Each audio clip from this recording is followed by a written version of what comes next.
ऐसी ययाति की कथा है। ययाति मरने के करीब आया, बड़ा सम्राट था, उसके 100 बेटे थे, अनेक रानियां थी, 100 वर्ष जिया, पूरी उम्र लेकर मर रहा था। लेकिन जब मौत दरवाजे पर दस्तक दी और मौत ने कहा ययाति तैयार हो जाओ, भले दिनों की कहानी, अब तो मौत दस्तक भी नहीं देती, तैयारी का अवसर भी नहीं देती। मौत ने कहा ययाति तैयार हो जाओ, मैं आ गई। ययाति चौंका। तुम भी चौंको अगर मौत आके एक दिन दरवाजे पर दस्तक दे। इसलिए मैं कहता हूं यह मनोवैज्ञानिक है। ययाति चौंका। ययाति ने हाथ जोड़ के कहा क्षमा करो, मैं तो जीवन गंवाता रहा, 100 वर्ष ऐसे ही बीत गए, पता ना चला, मैंने तो व्यर्थ में गंवा दिए दिन। नहीं नहीं, मुझे ले मत जाओ, एक अवसर मुझे और दो, ये भूल दोबारा ना होगी, करने योग्य कुछ कर लूं। किस मुंह से परमात्मा के सामने खड़ा होऊंगा, क्या जवाब दूंगा?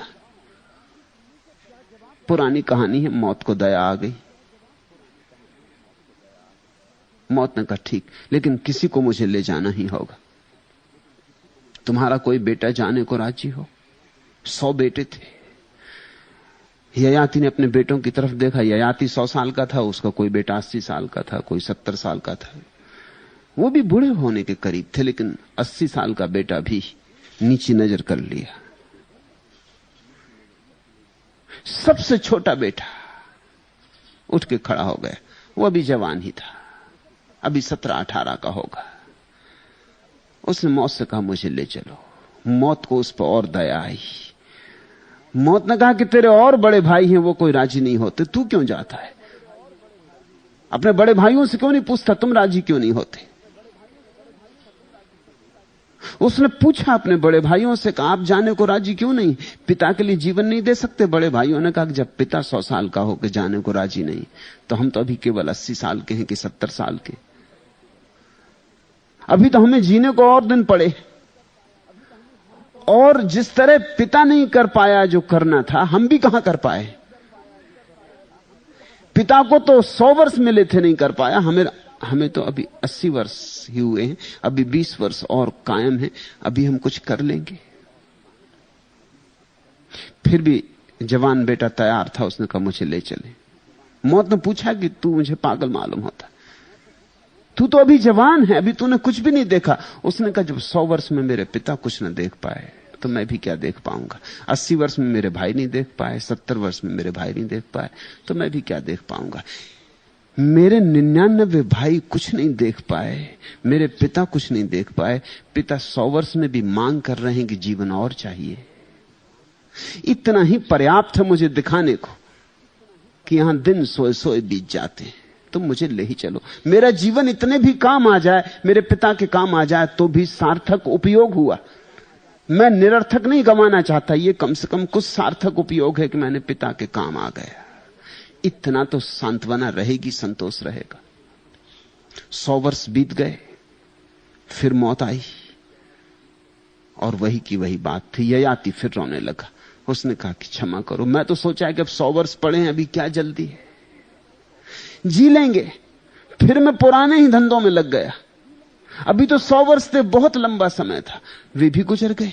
कब गुजर गए पता ना चला, कैसे गुजर गए पता ना चला। मुझे क्षमा करो, एक अवसर और कहते हैं कहानी बार बार अवसर देती। ऐसा 1000 साल ययाति जिया, और जब 1000वीं साल में मरा तब भी रोता हुआ ही मरा।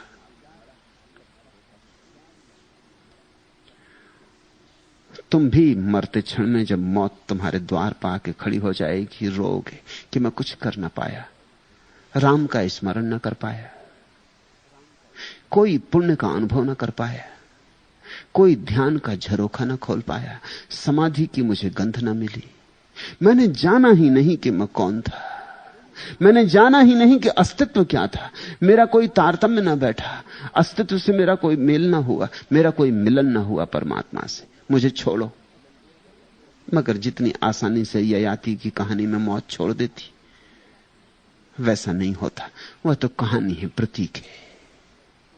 मौत तो ले जाएगी, और दोबारा अवसर कब मिलेगा? ययाति तो भूल जाता था हर अवसर के बाद। दोबारा अवसर तुम्हें मिलेगा, इस बीच न मालूम कितने कल्प बीत गए होंगे, न मालूम कितना समय बह गया होगा, न मालूम गंगा का कितना पानी बह जाएगा, गंगा बचेगी कि नहीं दोबारा जब तुम आओगे। तब तक स्वभावता तुम फिर भूल गए होगे। तुम्हें एक जन्म की स्मृति दूसरे जन्म में नहीं रह जाती। तुम फिर आबासा से शुरू कर देते हो। शायद इस बार जैसा गमा रहे हो वैसा पहले भी गमाया, आगे भी गमाओगे। जागना हो तो अभी जागो, कल पर मत टालो। टालने में ही आदमी भूला है, भटका है। स्थगित किया कि तुमने टाला, टाला कि तुम चूके। कल का कोई भरोसा है? कल कभी आया है? कल कभी आता है? कल उसका नाम है जो कभी नहीं आता।